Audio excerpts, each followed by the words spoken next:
Welcome to govlearn.ph. This is a learning space for people who serve, people who plan to serve, and people who want to understand how public service really works. Dito, pinag-uusapan namin ang rules, systems, skills, and decisions. Hindi lang concepts. Totoong trabaho, totoong lessons, totoong pananagutan. govlearn.ph exists to support ethical and competent public service. Naniniwala kami na learning protects people, learning strengthens institutions, learning improves service. Salamat sa pagiging bahagi ng sesyon na ito. Makinig tayo, matuto tayo, maglingkod tayo ng mas maayos. Paalala sa mga manonood. Ang mga pananaw at opinyon ng host at panauhin ay sarili nilang mga pahayag at hindi kinakailangang sumasalamin sa opisyal na posisyon ng govlearn.ph o ng kanilang kinabibilangang ahensya. Ang talakayan ay para sa pagkatuto at pag-unawa. Pinapayuhan ang mga manonood na gumamit ng wastong pagpapasya. Magandang araw sa inyong lahat. Welcome to govlearn.ph. This is Lingkod Bayan Unfiltered. Usapang totoo sa serbisyo publiko. Walang script, walang paligoy-ligoy, walang press release. Dito, hindi lang natin tinitingnan ang posisyon, kundi ang mga desisyon, proseso, at aral sa likod ng aktual na serbisyo. Kasama natin ngayon ang isang lingkod bayan na may malinaw na pananaw sa trabaho at pananagutan. Ang ating makakapanayam ngayong araw ay isang career public servant na kinikilalang eksperto sa civil service laws, administrative discipline, public service ethics at good governance. Kasalukuyan po siyang nangangasiwa sa mahahalagang legal at policy reforms ng Civil Service Commission, kabilang ang review ng implementation ng United Nations Convention Against Corruption at mga patakaran sa accountability at integridad sa serbisyo publiko. Mga kababayan, mga kalingkod bayan, Assistant Commissioner for Legal, Attorney Ariel G. Ronquillo. Magandang umaga po, Attorney. Yes, magandang umaga po sa inyo at sa lahat ng ating tagapanood dito sa inyong programa.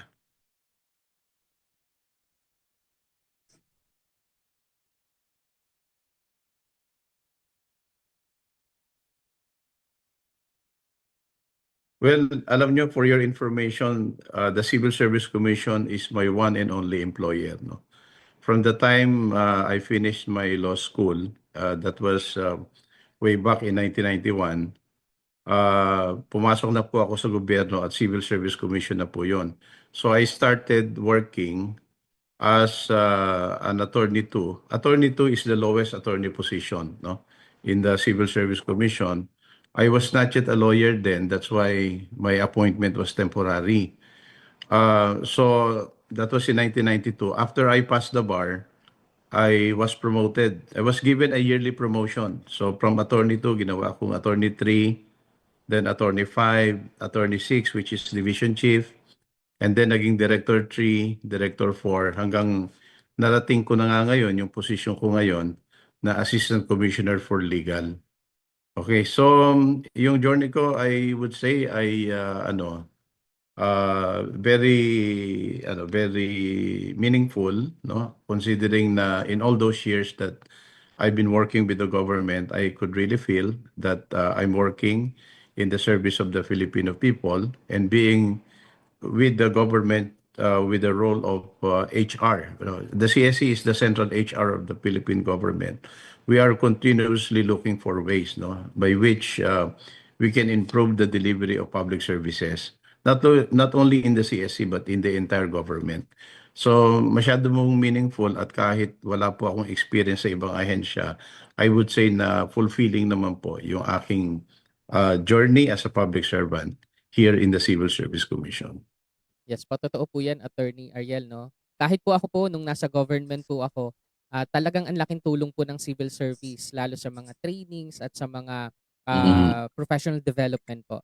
Pero po, Attorney, para po sa kaalaman ng publiko, ano po ba talaga ang papel ng Civil Service Commission sa pang-araw-araw na buhay ng isang government employee? Okay, alam nyo, nasabi ko na nga kanina, no, ang Civil Service Commission ay tumatayo bilang central HR ng buong gobyerno So kami po yung inatasan kasi ng ating saligang batas to ensure that appointments in the civil service should only be made according to merit and fitness, no? Para siguraduhin na yung lahat ng papasok sa gobyerno by way of appointment ay talagang qualified to perform the duties and responsibilities of their position, dahil kapag qualified yung tao, makakapag-deliver ng services na kailangan ng ng ating mga mamamayan, no? Kaya nga kami rin po yung tagapagpatupad ng batas na pagdating sa appointment, merong mga pinagbabawal eh. Bawal yung magkamag-anak, di ba? Kaya may prohibition against nepotism. So, bawal of course na hindi qualified, no? Bawal kang mag-appoint kung yung appointment ay mababiolate yung existing laws. Halimbawa na yung publication law. Alam mo kasi ang mga posisyon sa gobyerno hindi naman private properties 'yan. These are public properties. Therefore, kapag merong isang posisyon sa gobyerno na naging available o open for filling up, dapat pinapublish 'yan para lahat ng qualified na Pilipino pwedeng mag-apply so that they can compete for that position. Ngayon, pag nag-apply sila, sasali sila dun sa recruitment process, may screen sila, and at the end of the day, the appointing authority will select, no, from among the candidates. Basta ang nag-iisang requirement, pag namili siya, dapat qualified. Hindi siya pwedeng mamili ng hindi qualified. Sa ganung paraan, may iwasan natin yung pag-appoint na ang basehan lang ay favoritism or pagkakaibigan or pagkakakilala, no? Kailangan fully qualified kasi yun po yung tinatadhana ng ating batas. Ngayon, ano ba yung role ng CSC? Kasi alam mo yung merit and fitness hindi lang nag-uumpisa o hindi lang natatapos sa recruitment. Yung recruitment dapat qualified. Pero habang nagtatrabaho na yan, dapat hinahasa din yung kanyang skills, di ba? Dapat patuloy siyang binibigyan ng intervention para sa ganon, yung kagalingan at taglay niya nung pumasok siya sa gobyerno, magtuloy-tuloy at mas lalo pang yumabong. Kaya ang Civil Service Commission, that's also one important role. We give learning and development interventions to further hone the skills of our public servants, no? Para sa ganon, mas maging mahusay siya sa pagganap ng kanyang tungkulin. Ngayon, ang merit and fitness, hindi lang yung kakayahan na magtrabaho. It's a given kasi, dapat kaya mo yung trabaho. Pero dapat meron ka ring integridad. Dapat nagtatrabaho ka na matapat ka at ang isinusulong mo ay kapakanan ng iyong pinagsisilbihan, no? Na ang taong bayan yon, hindi yung pansarili mong kapakanan o kapakanan ng iyong pamilya. Kaya ang Civil Service Commission meron ding kapangyarihan na magdisiplina, no?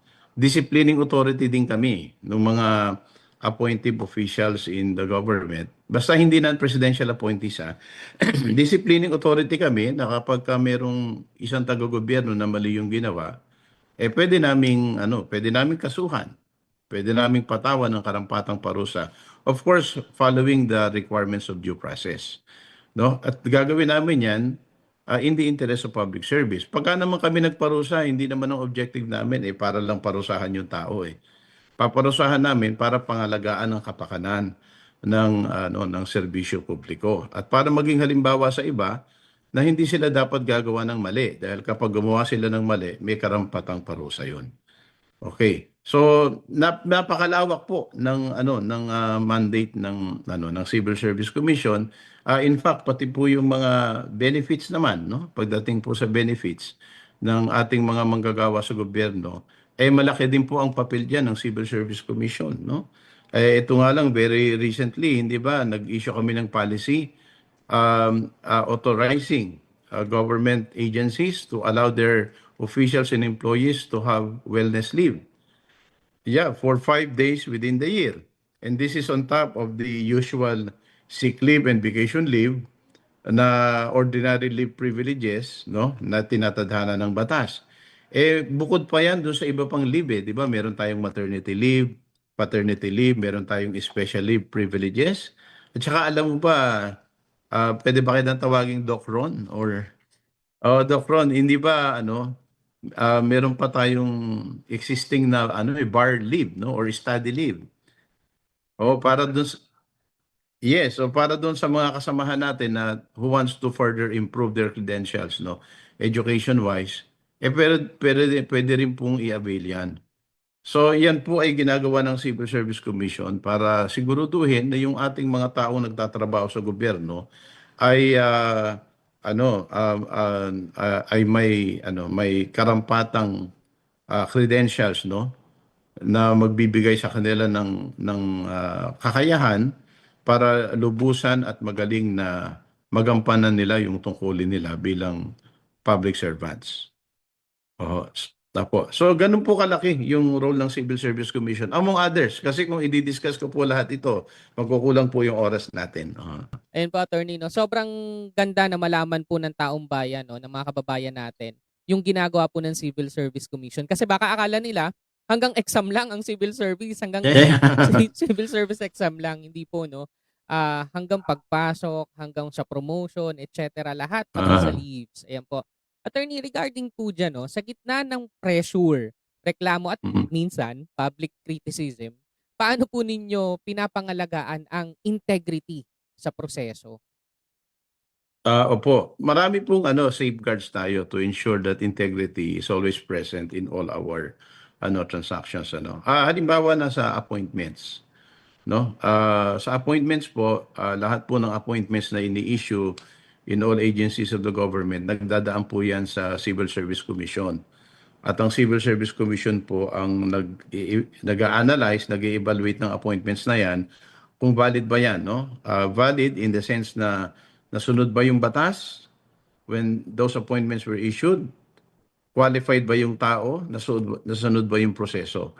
Yan naman po ay nakalagay sa ating existing guidelines. Meron po tayong in-issue bago lang 2025 Omnibus Rules on Appointments and Other Human Resource Actions.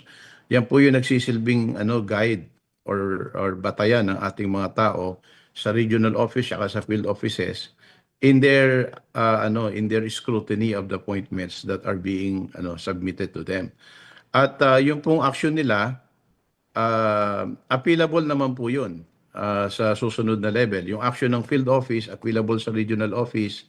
Yung action ng regional office, appealable naman sa central office. So nagkakaroon po ng review process, no, para sigurado po na tama yung ginagawa nila.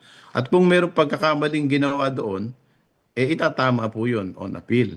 Tsaka ito pa, Doc Ron, alam mo ba, halimbawa, no, nagkamali na inapprove ang isang appointment, hindi pala qualified yung tao. Kasi nangyayari yan minsan, nami-mislead kami, no? Ang question mo, paano mo papangalagaan yung integridad? Paano may integridad? In-approve nyo yung appointment, mali. Kung halimbawa nangyari yan, ang Civil Service Commission may kapangyarihan na i-recall yung approval ng appointment na yon anytime, kahit mahabang panahon na yun nagdaan. So halimbawa, 10 years ago, in-approve yung appointment dahil sa maling akala o kaya nalinlang yung aming field office dahil nag-submit ng dokumento, peke pala. Pero after 10 years na discover namin, fake pala yung kanyang eligibility, fake pala yung kanyang educational credentials. O kahit 10 years ago na yan, we will recall the approval of that appointment. And we can still charge the person responsible for that with the corresponding administrative offense. Kasi iyon pang isang magandang nature ng administrative discipline, no, that we are administering. Para sa Civil Service Commission po, ang accountability ng isang nagtatrabaho sa gobyerno ay at all times. Pagka ikaw ay nagtrabaho sa gobyerno, you embrace the principle of accountability at all times, regardless of the period that has lapsed. So kung halimbawa may nagawa kang kasalanan several years ago, ngayon lang na-discover, pwede ka pang maparusahan doon. Because yung prescription na tinatawag natin sa batas, hindi po nag-a-apply yun sa administrative discipline. You are subject to accountability at all times. You cannot just throw accountability out of the window by simply allowing time to pass. So dapat po laging nandyan yan. Para naman po yung mga taong gobyerno, ang pakiramdam nila every time they do their job, somebody's watching them. 'Di ba? Oo, na kapag nagkamali sila ng kinilos, walang excuse. They can be held accountable. Opo. Mhm. Attorney, marami kasi nagtatanong nito, no? Kahit po doon sa page po namin may mga nagko-comment. Ano po yung difference ng JO, COS, tsaka yung plantilla? Kasi marami nalilito lalo sa JO and Mm. COS. Yeah, alam mo,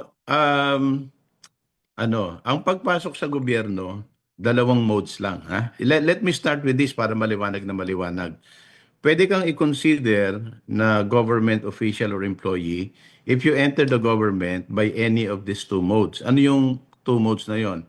One is by election. Okay, kaya yung mga elective officials natin, government officials yan. Kasi they were given direct mandate, no, coming from their constituents. Ibinoto sila ng tao doon, so nasa gobyerno sila. If it is not by election, by appointment, by proper appointing authorities, no? So pag inappoint ka, inisyuhan ka ng appointment using the appointment form as prescribed by the Civil Service Commission or the appointment form being used by the Office of the President, eh, taga-gobyerno ka rin kasi minandohan ka, binigyan ka ng appointment. Okay? Ngayon, kung nasa gobyerno ka, by virtue of a mode that is not either by election or by appointment, hindi ka pwedeng ituring na taga-gobyerno. Yung pong ating mga JOs at saka COS, no, job orders at saka contract of service employees, hindi ho sila inelect, hindi rin sila inisyuhan ng appointment. Okay? Nagtatrabaho po sila sa gobyerno by reason of the contracts that they sign with the government. So pumirma po sila ng kontrata. Ngayon, ano yung relasyon nila sa gobyerno? They are working with the government because of that contract. Therefore, their relationship with the government is not governed by civil service rules. It is governed by the provisions of the contract that they signed with the government. Kaya parang ano sila, contracting party.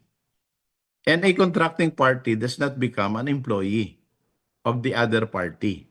Nakita niyo yung kaibahan?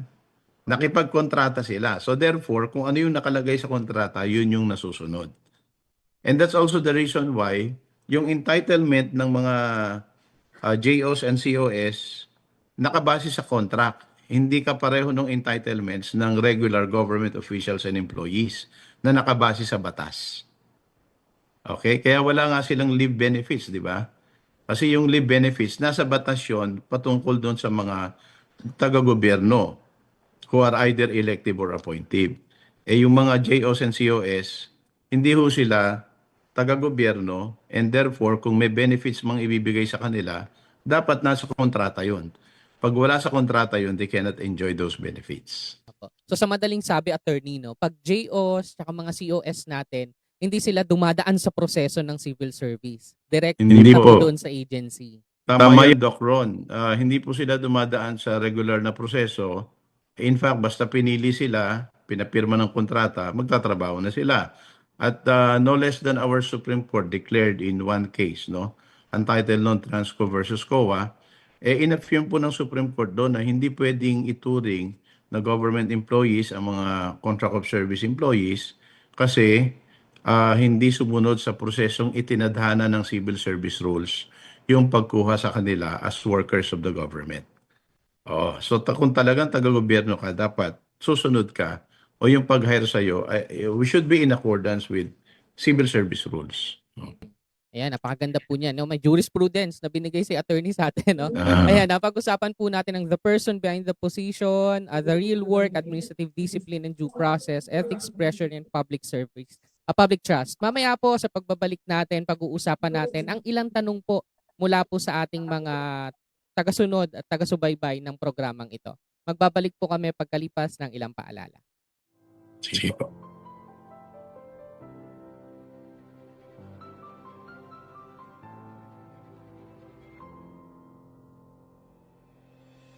Ano ang galing ng isang lingkod bayani?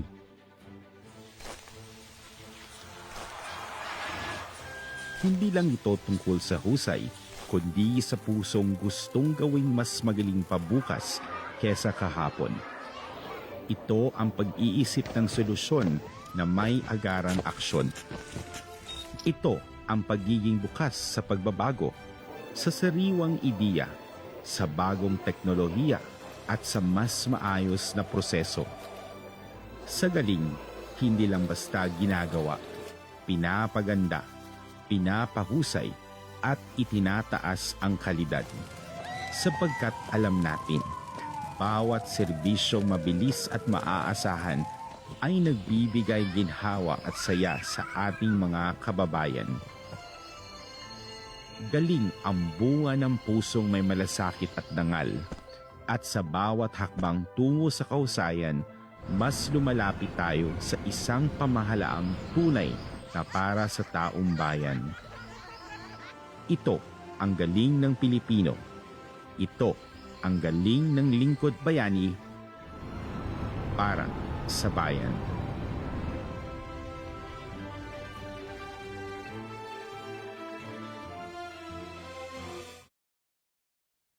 Ayan po, nagbabalik po kami ni Attorney Ronquillo ng Civil Service Commission.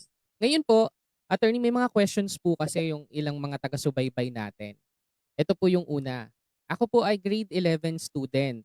Napanood ko po sa isang interview na meron pong resolution number 2500229. Ibig sabihin po ba nito kahit hindi ako graduate ng college, pwede po ako maging government employee? Doc Ron, i-clarify ko lang, no? Kasi yung resolution na yun na binanggit nung nagtanong, refers to that resolution that recognizes, no, yung mga nagtapos ng K-12. Okay. Dati-dati kasi ang K-12 hindi siya kasama sa nire-recognize na educational attainment. No, pero dahil ang K-12 naman ay ang intention talaga niyan to ensure na yung makakagraduate diyan ay ready na, no, for employment. Tiningnan namin po yung batas at i-compare namin doon sa mga existing qualification standards for certain positions in government. At nakita po namin yung comparison ng mga yon, no.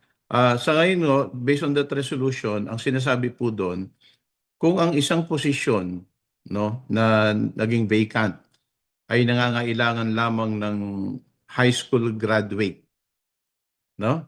High school graduate as educational attainment. Meron po kasing mga ganung posisyon, mga nasa first level positions ito. Hindi mo kailangan ng college degree, high school graduate pa lang pwede ka nang tanggapin. Ikaw naman ay nakatapos ng grade 10, no? Ganon, no? Pwede ka nang ituring na qualified. Okay, qualified kasi yun yung equivalent niya, no? Equivalent. Ngayon, kung merong yung posisyon na vacant ay nangangailangan ng at least second year in college. O merong ganun, educational requirement, at least second year in college. Graduate ka ng K-12. Yung 12th grade, no? Yung pagiging graduate mo ng K-12 ay equivalent na sa second year in college.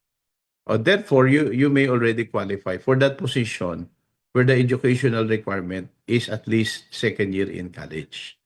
So, ganun po yung ibig sabihin nun. Depende po dun sa qualification standards ng position na papasukan nila. Okay, makikita nyo naman po yun kasi meron tayong qualification standards manual. So, kapag ka ganun po yung educational requirement at graduate ka ng K-12, pwede ka na pong ituring na qualified. Pero attorney, kailangan pa rin nilang kumuha ng civil service exam. Of course, yung pa din dapat nating i-clarify. Kasi ang qualification standards po natin ay hindi lang iisa. Yung educational attainment is only one of the qualification standards, no? There are other qualification requirements. So eligibility, experience, training, at education. So kung ma-meet mo man yung education, hindi ibig sabihin qualified ka na. Dapat meron ka ring eligibility, dapat meron ka ring training, at meron ka ring experience. Ayan. Last two questions po, attorney. From Yeah, it's okay. Sige. Apo. Ito pong isa, 3 beses na po akong nag-apply sa government at 3 beses din po akong nakapasok sa interview. So nakapasa po siya sa exam na yon, no? Pero po, ang na-appoint ay galing sa loob. Totoo po bang hindi kinukuha yung mga tagalabas, tagaloob lang po ang nakukuha? Okay. Well, wala pong ganong policy, no? Let me disabuse the minds of whoever asked the question na puro tagaloob lang ang pwedeng kunin. Hindi ho ganun. Actually, ang any vacant position, nabanggit ko na nga kanina, is open for filling up coming from either internal or external applicants. Kasi lahat ho kayo, lahat ho tayo, merong karapatang mag-compete diyan for as long as we have the qualifications. Kaya lang, sinusunod din po natin yung isang Supreme Court decision na sinasabi doon, pagdating po sa appointment, ang talagang nagko-control po dyan ay yung discretion ng appointing authority. The only requirement is that the appointee must be or must meet at least the minimum requirement for the position. Siguro po yung sa sitwasyon nung nagtanong, nagkataon lang na yung appointing authority talagang gusto niyang i-appoint yung mga nasa loob. Dahil baka yun ang may kumpiyansya siya doon, dati niya ng katrabaho, qualified naman. So, dapat igalang ho natin yun kasi discretion ng appointing authority. Pero huwag kang mawala ng pag-asa kasi when you apply again, depende sa appointing authority. Meron ng mga appointing authorities that they want to try new talents. They want to infuse new blood in their organization. O kung matapat ka sa ganung klaseng appointing authority, na ganun yung mindset na laging gusto bago, malaki yung chance mo na ma-appoint ka. Okay? So wala pong rule na dapat internal lang ang pwedeng ma-appoint. Internal or external pwedeng ma-appoint. Yun nga lang, this is always subject to the discretion of the appointing authority. Ito, Attorney Las po, medyo connected po itong question niya doon sa tanong natin kanina. I-summarize ko na lang, ang haba po parang nagra-run po siya Tungkol po ito sa backer system. Ano po ba ang patungkol dito? Kasi itong haba ng rant niya, patungkol lang to sa backer system Actually, hindi mo natin kinikilala yung backer Kasi kahit sino nagrekomenda sa'yo, hindi natin pwedeng isa-isang tabi yung requirement ng batas at ng rules na dapat ikaw ay fully qualified, dapat magdaan ka sa screening, dapat yung posisyon ay na-publish, well, among others. So, yung pagkakaroon ng backer ay hindi po talaga requirement yan. Okay? Siguro ho, parang yan parang nasa isip na lang ng mga mamamayan na dapat may backer. Hindi ho kinakailangan yan. Ayun, yun pong inilalagay natin sa ating personal data sheet ng mga tawag doon, yung mga persons, character references, ginagamit po yon for background investigation. Pag naglagay kayo ng mga pangalan ng tao sa personal data sheet as character reference, tatawagan po yon para i-check kung anong klaseng tao kayo. Ano masasabi nyo dyan sa tao na yan? Kasi parte po ng proseso yung background investigation. Kahit gaano ka kagaling, kung medyo negative yung background investigation mo, that will be a factor when the appointing authority selects kung sino yung i-appoint niya doon sa posisyon na yon. Siguro naman, Doc Ron, maiintindihan mo rin. Halimbawa, ikaw yung appointing authority. Ang resulta ng background investigation hindi maganda doon sa tao na yon. Will you gamble in appointing that person? Kahit gaano siya kagaling? Siyempre, magdadalawang isip ka din, di ba? O kaya ganun po kahalaga yung character references. Pero hindi ho backer ang ibig sabihin nun, ha? Kasi yung pagkakaroon ng backer is never a requirement when it comes to appointments in the civil service. Attorney, may nag-message po ngayon sa page po.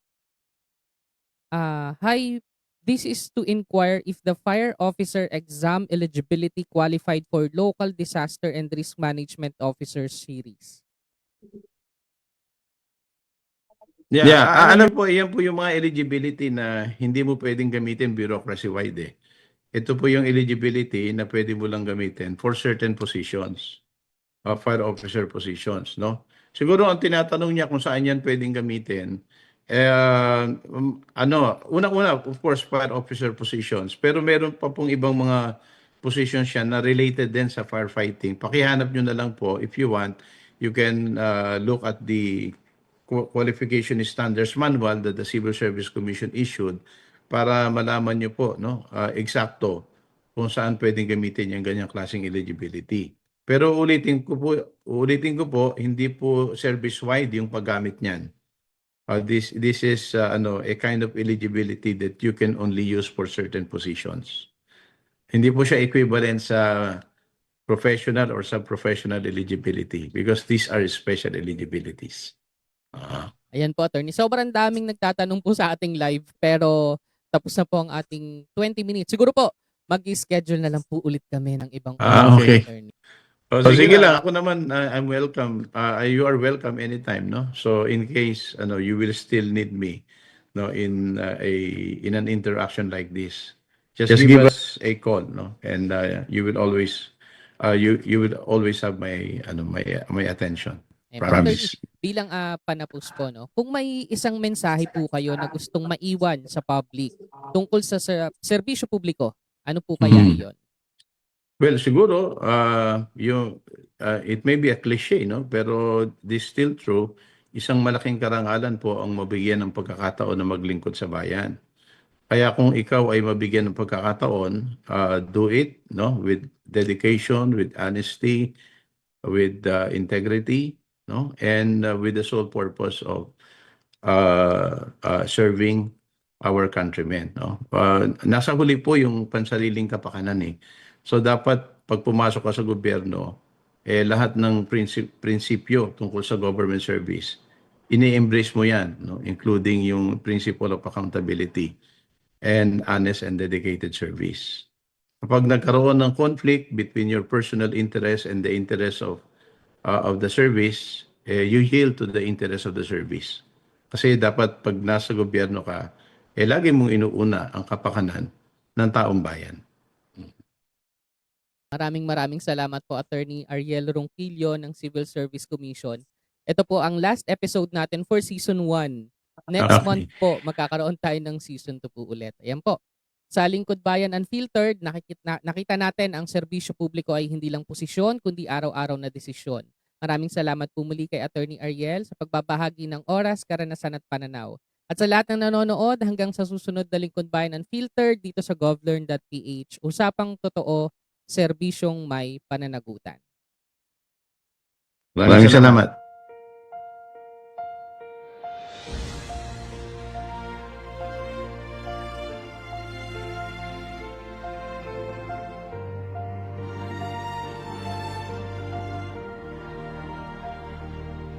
Sa silangan ay may liwanag na sumisili, pag-asa ng bayan muling humahagi, sa bawat kawani na handang magsilbi, dala ay puso,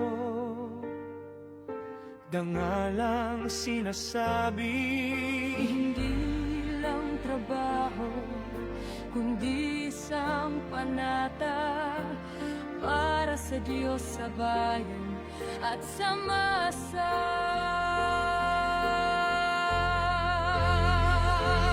Govlearn, tanglaw ng paglilingkod, gabay ng bayaning lingkod bayan. Sa matuwid na daan, tayo ay titindig. Govlearn, para sa bayang inibig. May mga pagsubok, tukso sa landas, ngunit integridad ang ating lakas. Kaalaman ay palawakin, isip ay hasain, ang tama at totoo ang ating pairalin. Walang maiiwan, sabay sa pag-angat, tapat na serbisyo, sapat at nararapat. Govlearn, tanglaw ng gabay ng bayaning lingkod bayan. Sa matuwid na daan, tayo ay titindig.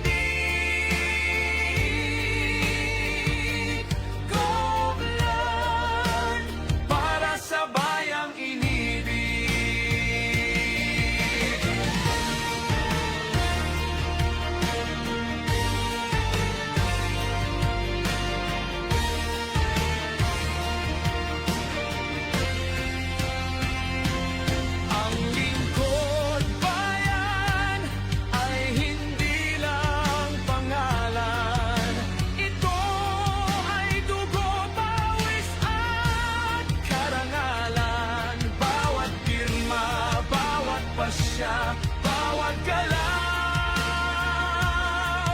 ay alay sa Pilipinong uhaw. Sa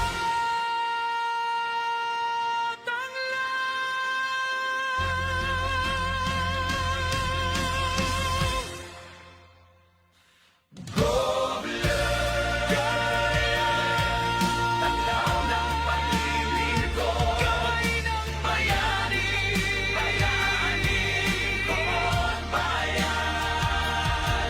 Sa matuwid na daan, tayo ay titindig. Goodland, para sa bayang inibig. Goodland, para sa bayang inibig.